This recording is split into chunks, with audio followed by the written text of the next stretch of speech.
Of the Better Baseball MLB DFS podcast. I am James Grande, joined today by none other than Henry 13 Wilson 13. Henry, before we get into anything, I gotta ask, where is the double 13? Are you a big A-Rod fan? Is that what it's come? Is that what the 13?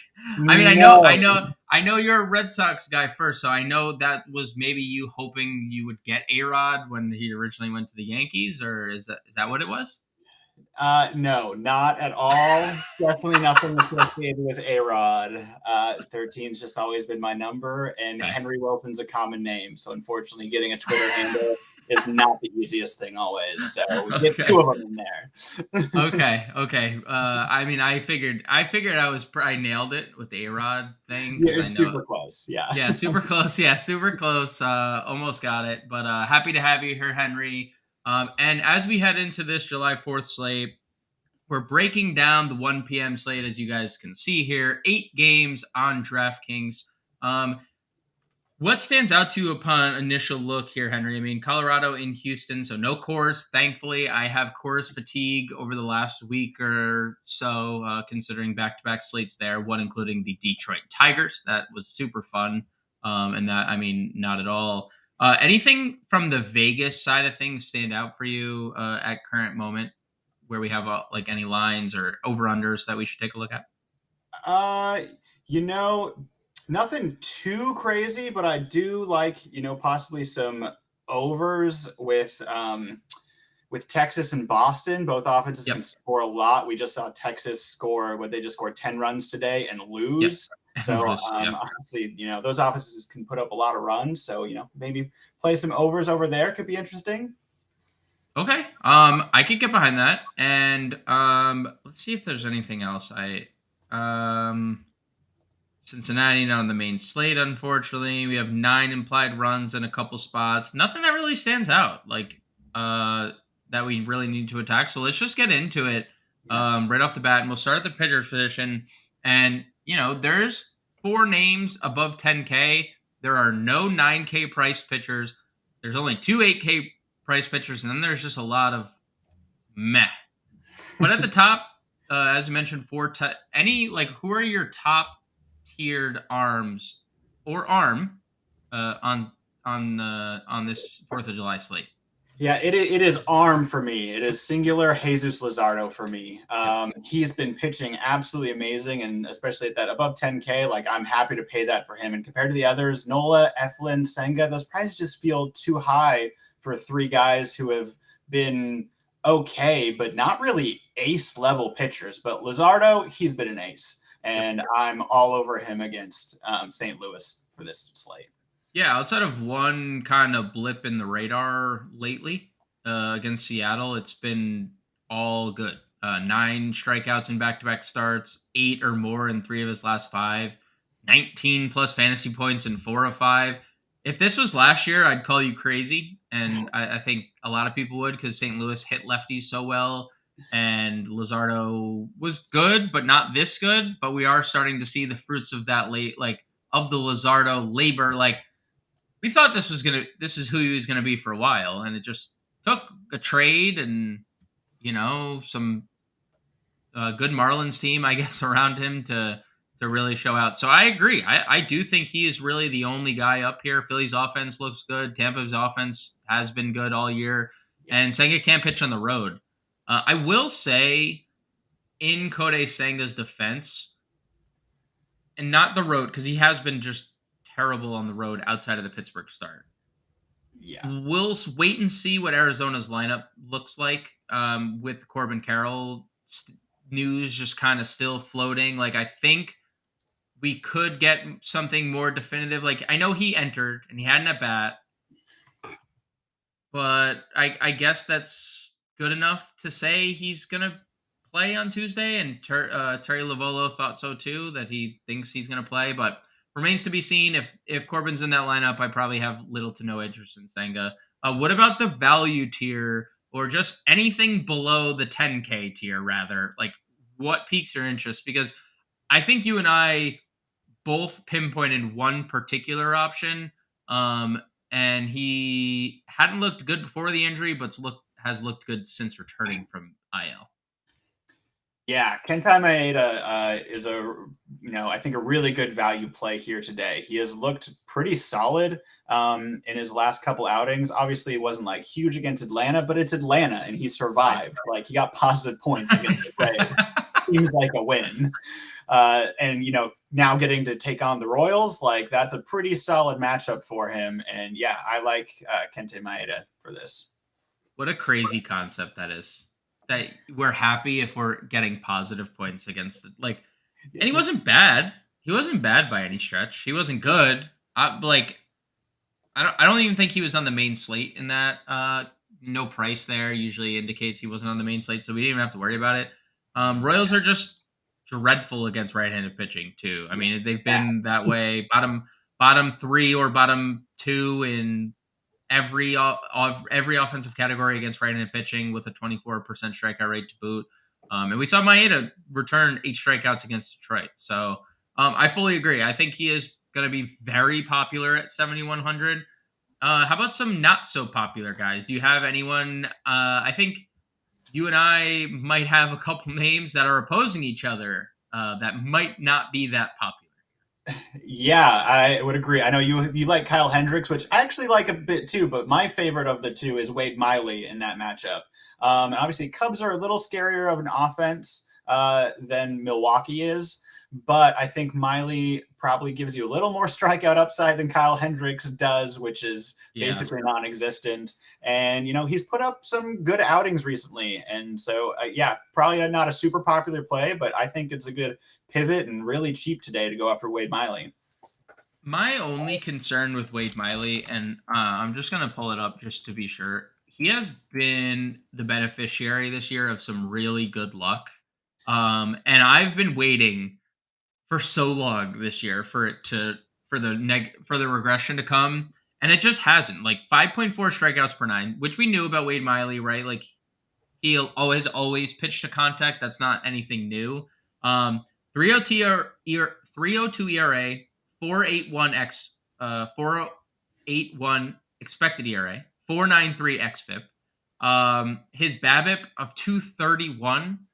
I mean, like there Yeah, is a for a guy that pitches to this much contact to just have like this good of luck just feels inevitable to run out. And you're right where there is some strike. I mean, we're both talking about two guys with like little to no strikeout yeah. appeal. It There's not really going to be a lot is of strikeouts in this game, but right. But like the Cubs do have thump, and I know, they've cooled off drastically lately, and they have a big strikeout rate against left-handed pitching specifically. Um, it's just I have not been able to look past the expected numbers for Miley and like just be like, all right, there's just such batted ball luck here that it's going to turn.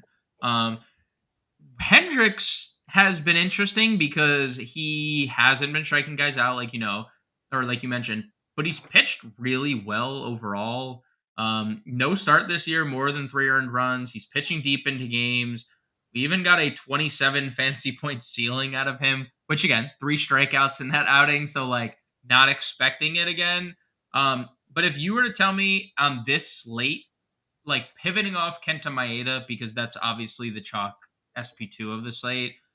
If I were to get the Pittsburgh start where I get 6 1/3 of an earned run and 17 fantasy points, I'd be okay with that. And I do think there could be like 4 to 5 strikeout upside here for Kyle Hendricks. oh Milwaukee, fifth no. highest. Look, Milwaukee has the 5th highest strikeout rate in baseball. I understand.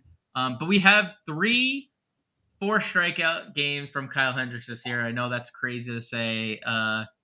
Maybe a better play on FanDuel all in all.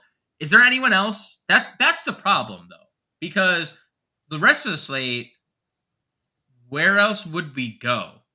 Like, Yeah, what there's is not the much other? else I like. I mean, you're not playing Grinky, Wainwright, those older guys. Like, No. no chance you're playing any of those. Dane Dunning against Boston scares me. Kyle Yep. Gibson after to face the Yankees. Like, what upside does he really have? Yeah, Yep. like there's just not much else that you want to even consider.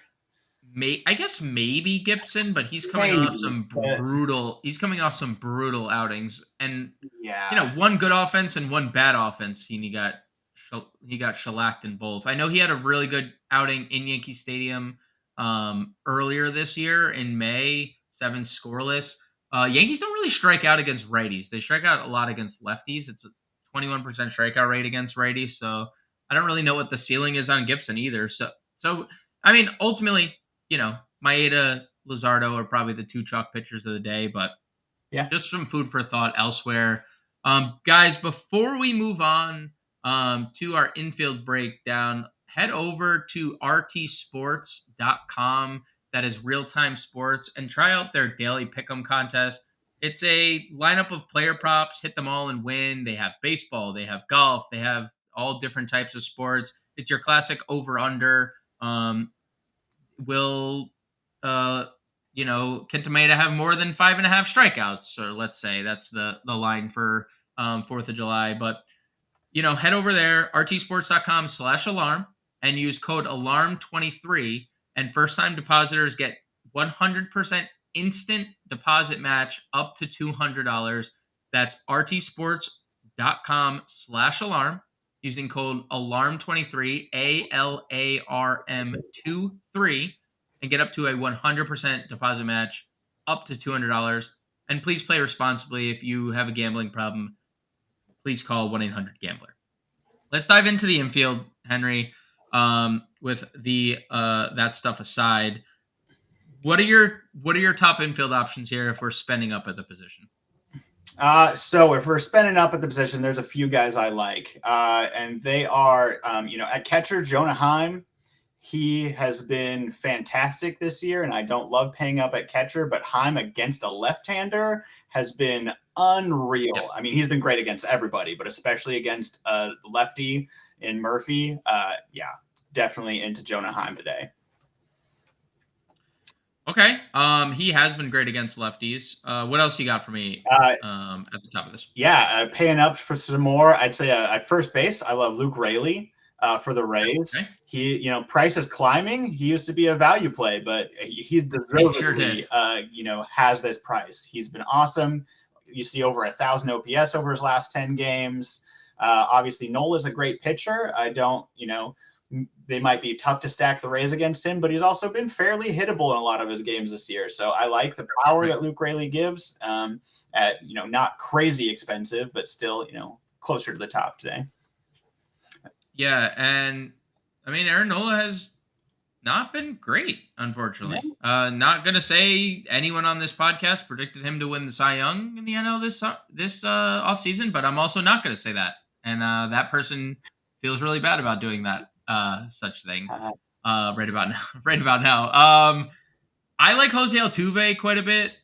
I know he has not been the same guy against left-handed pitching this year that he has been in years past, because he's mostly hitting righties this year, and he is. I mean, the amount of lefty mashing that he has done throughout his career is like, you can fill up like an entire dictionary worth, but it hasn't been this case this year. It's also a 32 game sample, and I am someone who looks at a large body of work versus a 32 game sample. It's like why I don't really believe in BVP all that much. That's a personal thing. I'm going to go to Jose Altuve here against Kyle Freeland, who has struggled mightily lately. Yeah. Same thing can be said about Josh Jung getting a lefty. Josh Jung has not slowed down against left-handed pitching for 1 second this year. I know he has hit a little bit of a rut recently, especially kind of like with the strikeouts. He's been striking out a ton. I mean, 18 strikeouts in his last 10 games, now up to 182 games. He's going to strike out, over 200 times likely if, we continue on this trajectory. But he has been great against lefties from the start of this year. So I love Josh Jung, and I think the Texas talking piece we've already mentioned two of the infield is not going to slow down when we get to the outfield either. But before we do go to the outfield, what do we got for some of our top value options here, Henry? Yeah, I think there's some good values of the infield as well. Catcher, I really like Yanner Diaz. he has been mashing the ball lately. Still Yes. super cheap Yes. catcher for Houston, and he just keeps hitting home runs. So yeah, I really like his value there today. As a cheaper pivot catcher option. Obviously, he's not crazy cheap, but for the way he has been hitting the ball, definitely worth it in this matchup. I also really like a really cheap option at second base in Harold Castro today. $2,500. Interesting. Yeah, I like this is a more risky play. Obviously, the ceiling for Harold Castro is never super high, but he's been hitting the ball pretty well, and I know it's out of Colorado, but it's facing a not the best pitcher ever either, and he's been getting hits, so I kind of like a really cheap play in Harold Castro today. Yeah, hitting 303 against righties, and Brandon Bielak, to your point, starting for Houston, 333 average for lefties, 950 OPS, 407 WOBA allowed. So lefties do have quite the split advantage against Brandon Bielak. Interesting. Maybe we're gonna get to some Rockies bats here, huh? Yeah, So exciting. I don't know. Rockies outside of Colorado, but yeah, I know it's it's true. I think yeah. the last guy I really like in the infield for like good value is Anthony Volpe. He had been struggling a lot for most of this season, honestly, and I really was surprised that they've stuck with him and not sent him down at any point.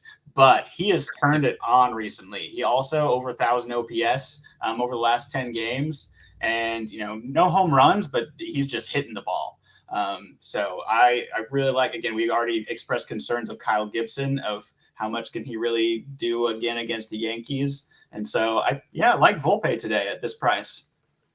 Yeah, and there was actually a stance switch or a mechanical issue for Volpe since the streak, and since they fixed it, it's been smooth sailing for him.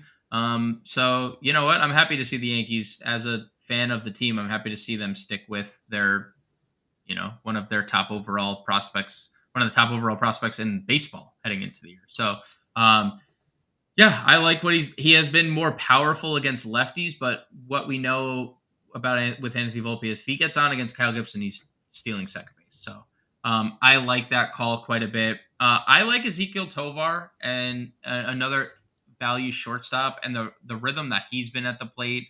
I know the hit streak is still active. I think it's at 13. Is that 13 or 14 games now?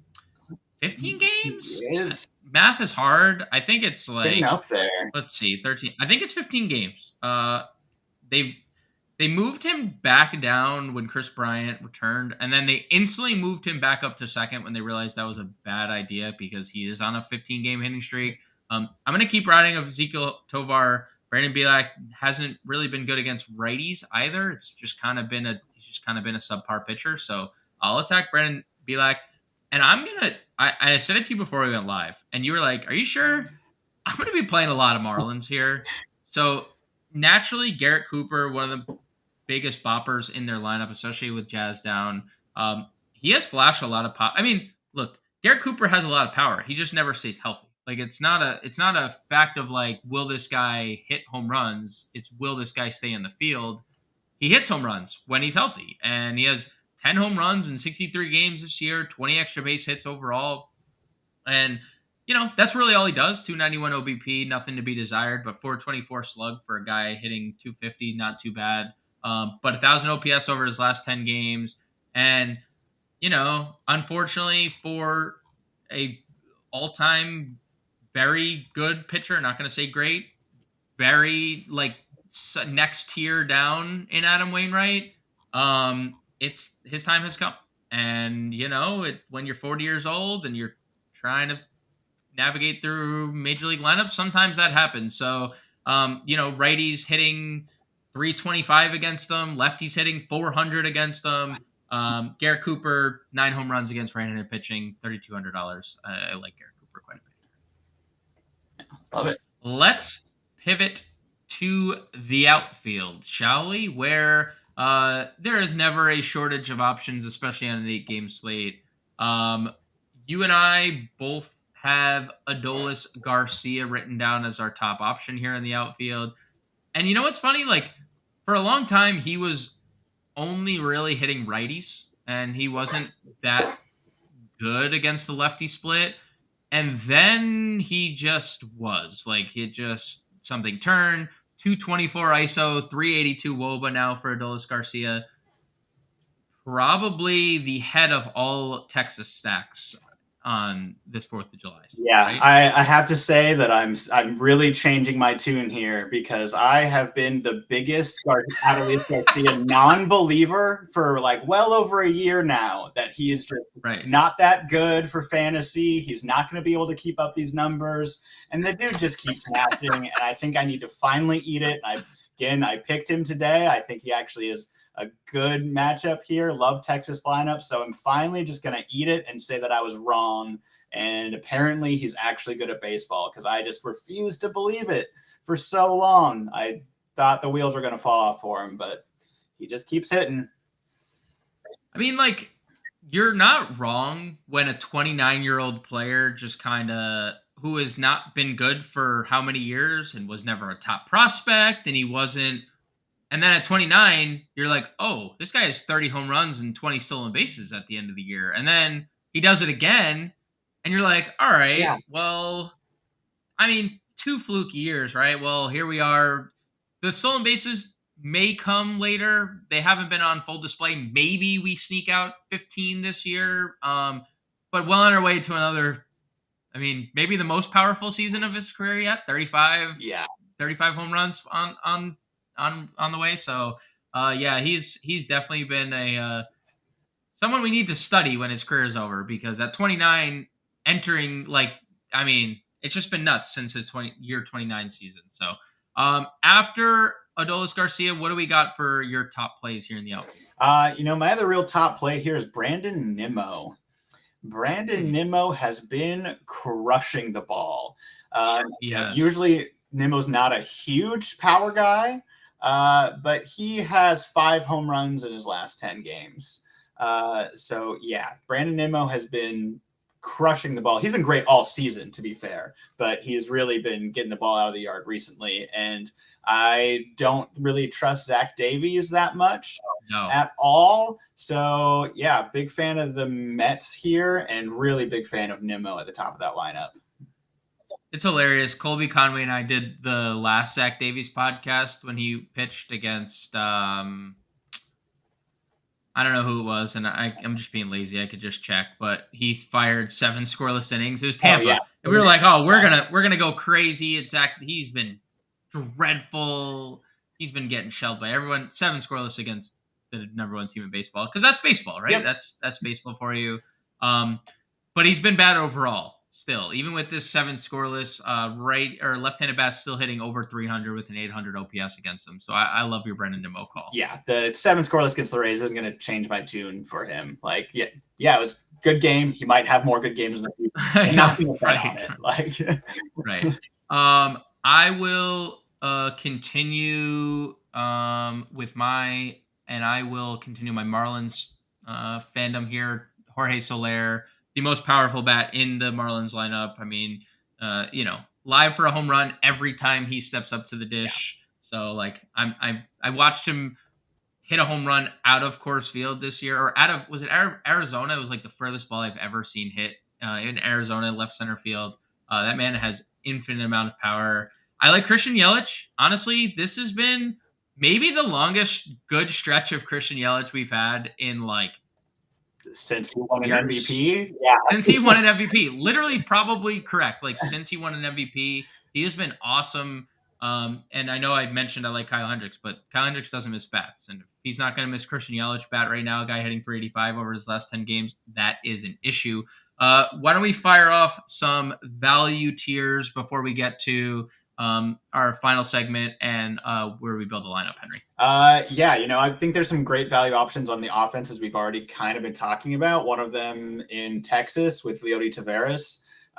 He has been just fantastic hitting in the 9 hole for Texas. Great person to do at a end of a stack where you can do like a 9 to the front of the lineup stack with Texas, because he just keeps producing for them.